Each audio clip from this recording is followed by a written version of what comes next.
Hola, buen día, alumnos de tercero de secundaria. Espero que se encuentren bien y vamos a estudiar esta semana el tema del auge de la economía novohispana. Va a ser la semana del 30 de noviembre al 4 de diciembre y la pregunta guía sería: ¿cómo afectó la crisis de la corona española a la Nueva España? Para comenzar, vamos a ver lo siguiente. A partir de las últimas décadas del siglo XVI y durante el siglo XVIII, Nueva España vivió un periodo de desarrollo económico sin precedentes. Esta bonanza material estuvo acompañada de una importante recuperación demográfica, un fortalecimiento de las ciudades, el desarrollo de la minería y el progreso en las haciendas. Este auge fue ocasionado en buena medida por las transformaciones propias del proyecto de modernización de las reformas borbónicas que implementó España en la Nueva España, como la liberación del comercio, la innovación científica y tecnológica en el campo y las minas, el incremento de la producción y circulación de artículos y alimentos dentro del propio territorio novohispano. Bien, el desarrollo económico fortaleció el surgimiento de una élite criolla, dueña de grandes fortunas mineras, comerciantes y hacendarias. Mientras los criollos se enriquecieron cada vez más, las reformas políticas del proyecto borbónico limitaron su participación en la toma de decisiones importantes para la vida de su reino. Durante el siglo XVIII, la Iglesia también se había convertido en uno de los actores más poderosos dentro de la economía novohispana. Esta institución religiosa era dueña de gran número de propiedades y tierras y actuaba como el principal prestamista de los mineros, comerciantes y hacendados de la Nueva España. Cada país, o cuando un país crece económicamente, significa que produce mayor riqueza respecto a un periodo anterior. Esto ocurrió en la Nueva España durante el siglo XVIII. El incremento de la riqueza se observa en el aumento de la producción minera, agrícola, comercial y ganadera, las principales actividades económicas de la Nueva España en dicho siglo. Al estudiar este tema, será importante que identifiques qué provocó el crecimiento económico de Nueva España y qué consecuencias tuvo para la sociedad novohispana. Vamos a comenzar con el primer tema, que es el crecimiento de la población y florecimiento de las ciudades. Se trata de reconocer las causas y consecuencias del crecimiento económico que hubo en la Nueva España en el siglo XVIII. Bien, vamos a comenzar con el crecimiento de la población. En vamos a aprender lo siguiente. A partir de la segunda mitad del siglo XVII y la primera mitad del siglo XVIII, la economía novohispana vivió una etapa de crecimiento y bonanza. Las buenas condiciones materiales se reflejaron en una mejor nutrición, lo que devino en mayor resistencia a ciertas enfermedades de algunos sectores de la población. Esto trajo como consecuencia una gran recuperación demográfica.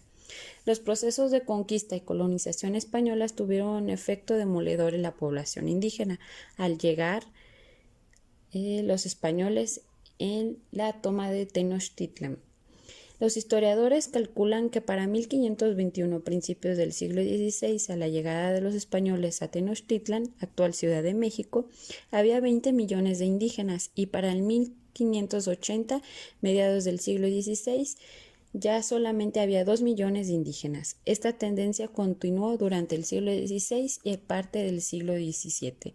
Esto era provocado por falta de comida, las epidemias que se trajo a través de los barcos con los españoles, porque aquí había otro tipo de enfermedades en los indígenas que podían ser curadas a través de las plantas.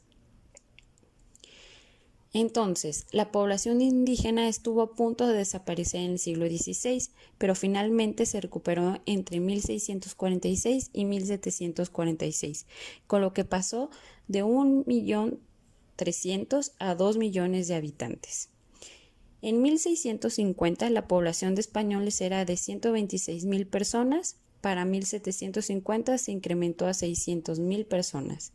También los mestizos y la población de origen africana multiplicaron de manera importante en este lapso. Incluso los indígenas, que siempre fueron los más afectados por las epidemias, se recuperaron durante esos 100 años. La recuperación demográfica se dio de forma distinta en las regiones del reino.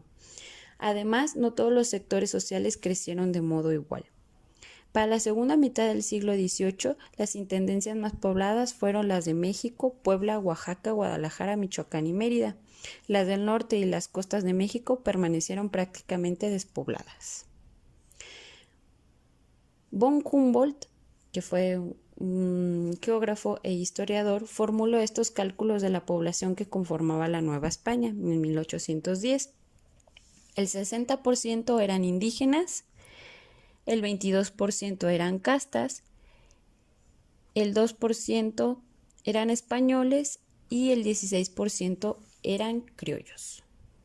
Esta población ya estaba en 1810 cuando empezó la independencia de México. Bien, continuaremos con el tema del florecimiento de las ciudades, que es el segundo tema del auge. Muy bien, en esta vamos a aprender que en el siglo XVIII también fue una época importante para el florecimiento de las ciudades. Estas fueron uno de los grandes orgullos de los novohispanos, pues podían presumir que el virreinato contaba con centros urbanos que eran una clara expresión de la riqueza de la colonia. La mayor concentración de la población se centraba en los centros urbanos, muchos de los cuales comenzaron a florecer en ese mismo periodo.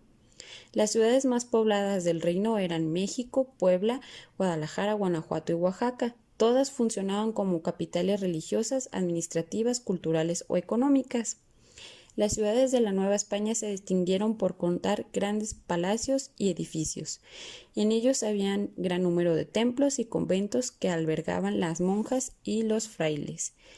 Mientras España pasaba la Guerra de los 7 años y con Francia en problemas económicos, políticos y de guerra, acá la Nueva España, que era colonia de España, estaba en bonanza y con muchas cuestiones culturales, diversas, como la agricultura, diversas actividades económicas que estaban floreciendo.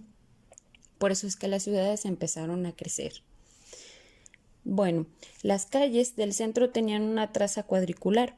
Allí se encontraban la Plaza Mayor, la Catedral, el Ayuntamiento y la Casa del Corregidor, y muchas veces el mercado. En el eje era donde vivían los sectores más acomodados. En algunas cuadras más a la periferia comenzaban a aparecer otros barrios, comunidades en las que habitaban los sectores medios y menos favorecidos. También en los centros urbanos gozaron de un intenso dinamismo material y cultural. El intercambio de mercancías y servicios fue una actividad cotidiana, lo mismo que la convivencia entre indígenas, negros, mestizos y españoles. También en las grandes urbes, los sectores sociales españoles, indígenas, negros y mestizos coexistieron e intervinieron en actividades civiles y religiosas que favorecieron el mestizaje y la integración de una cultura común para todos.